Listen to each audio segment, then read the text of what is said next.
Good evening, all. Ira Epstein, and this is your SPDR ETF wrap-up. And the wrap-up is for Wednesday, and we are sitting here now at April 13th, 2022. Now, an announcement. I'm going to be gone next week. I just found out a couple hours ago.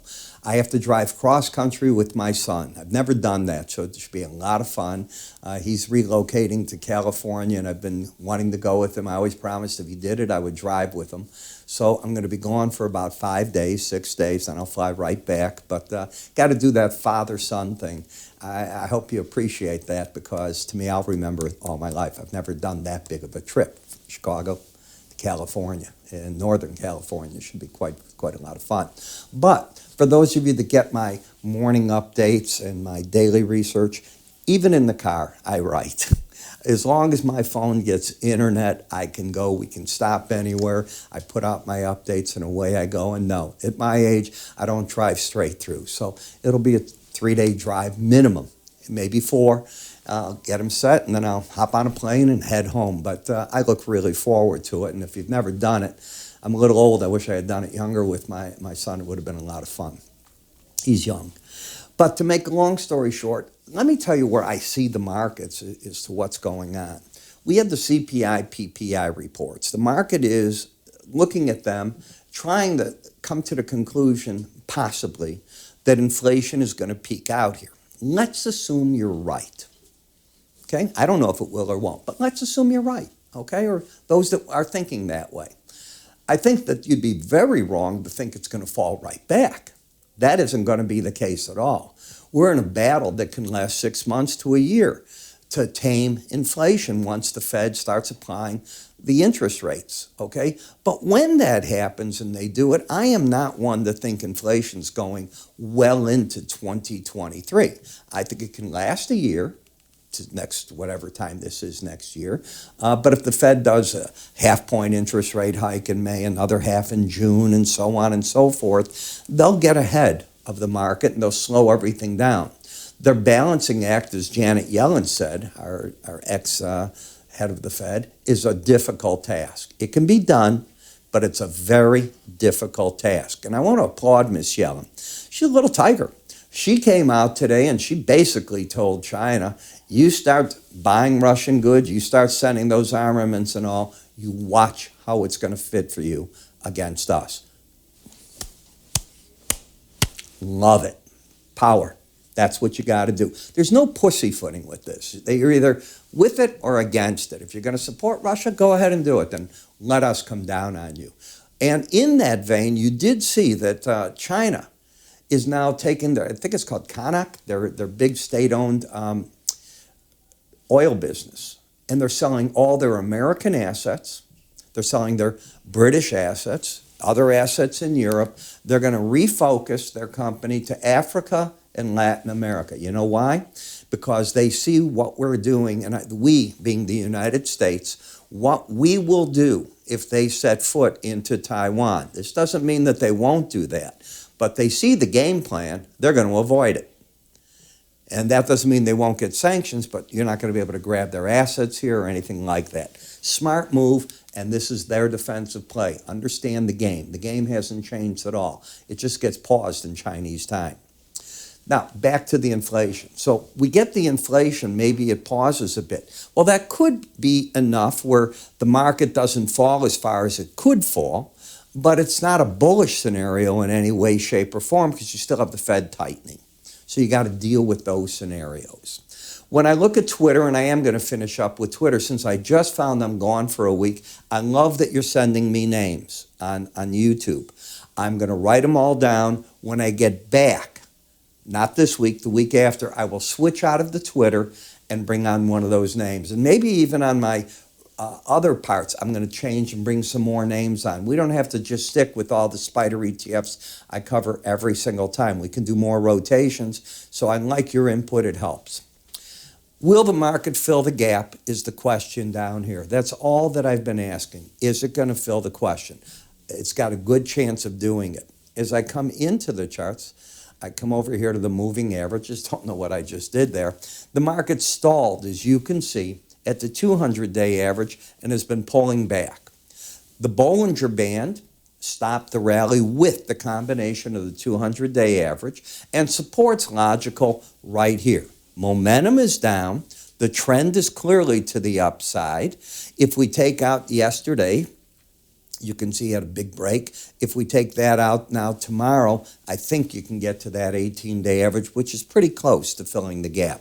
I think it's going to be an important play what tomorrow does. We'll see where we're at. If you rally, I still see big resistance up here. Why did we pull back? Because nobody quite knows what Elon Musk wants to do with Twitter. It's really that simple. He bought a lot, but what's he doing? What's his plan? He's not telling us. AMC, I think you may have run the gauntlet in it, okay? Be careful. I don't think you're going down to new lows. They just somehow they decided to buy more movie theaters.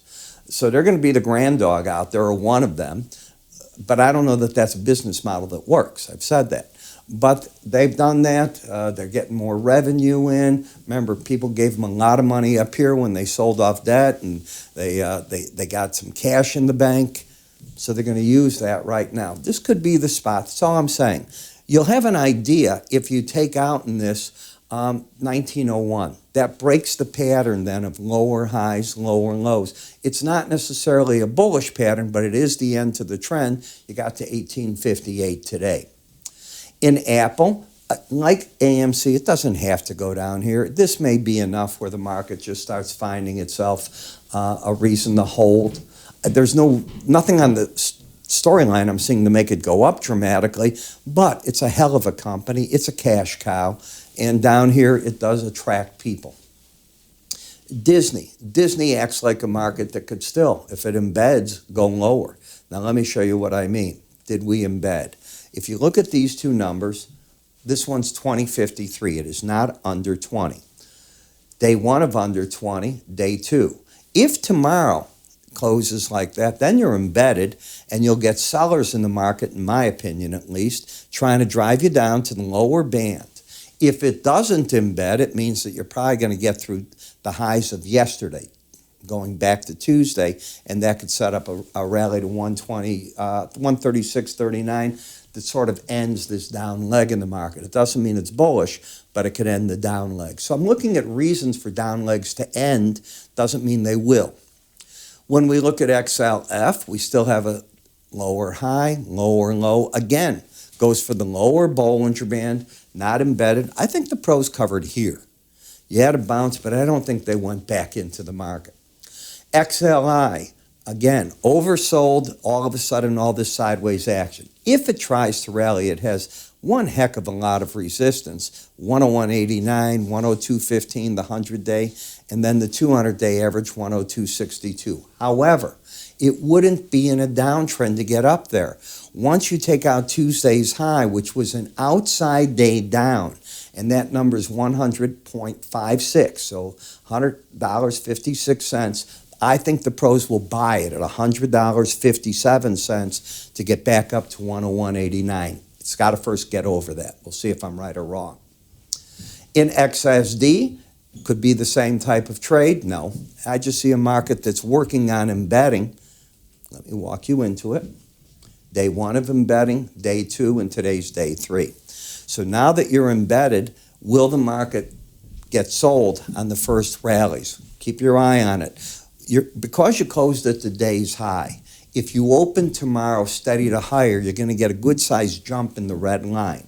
How big is the question? It's not going to 21 right away. Therefore, I think the pros will sell, and you want to just take a look, where is that number? Let the market trade the first half hour if you're following what I'm saying. In the housing, okay, you got a 20.36 reading. You are flirting with getting a close over 21. Again, you closed at the high. The way the math works on the slow stochastic, you will lose the embedded reading like that tomorrow if you're steady to higher. You'd have to drop right away. That would be a warning sign that you're headed back to the 18-day average of closes.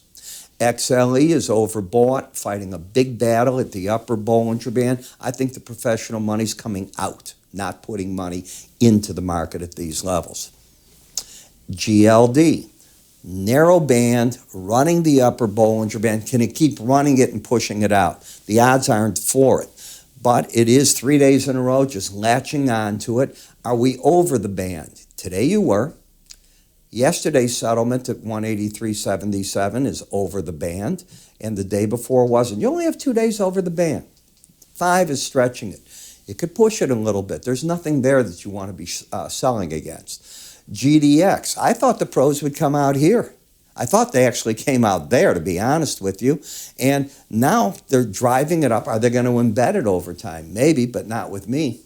I'll just watch it. I teach over and over. You go and you look. The odds are, if you want to buy, you can buy better often than buying into a Bollinger Band. You only stay over that band 5% of the time. So 95% of the time, the market's going to get back under it. That's the point. COPX, battleground 18-day average. And as I told you, I think it's going to narrow in again. So long term, I'm very bullish. Right here, it's got to consolidate. That's what I'm reading. TLT, still bearish. Can you embed? So let's get to this. I was talking about this morning with my paid subscribers in the morning video that I start recording at 9. Both numbers are not under 20. First day they're under 20 was yesterday. Today's the second. You got to get through tomorrow to know if you're going to get an embedded reading. Nothing to do. Dollar index, you never buy the upper Bollinger Band. Now you're getting an outside day down. Now you do have the embedded reading. The pros will nibble into this in the morning at a lower price. Before they do, I contend you let the first 20 minutes, half hour go by. See if you dip down under the 79 reading. If you do, you don't want to be a buyer. Let somebody else be the hero that it'll come back. Pay attention to that. FXE, the flip-flop. The market's going to get a bounce, I think, in the morning. You're embedded. How many days under 20? 1, 2, and the day before. So you're fully there. I think the pros are going to probe the short side, but I think they'll wait and see what the first 20, 30 minutes look like. Do they keep that embedded reading? So I talk about all this with you all the time, and the whole idea here is trying to get you to understand the things I do, how I do them. It's pretty simple. I'd like to give you free access to what my people are paying for me, $60 a month, $600 a year, basically, if they buy a 1-year subscription to see. I'll give it to you for a couple of weeks. Give it a try. Is that fair enough? Give you a week minimum, a couple of weeks. I'm going to be on vacation. You'll get to. How do you get this? Real simple. You just come up here, click on the icon as you move your cursor up. It'll appear. Fill out the form, choose what you want, and away you go. I'm Ira Epstein. You have a great weekend.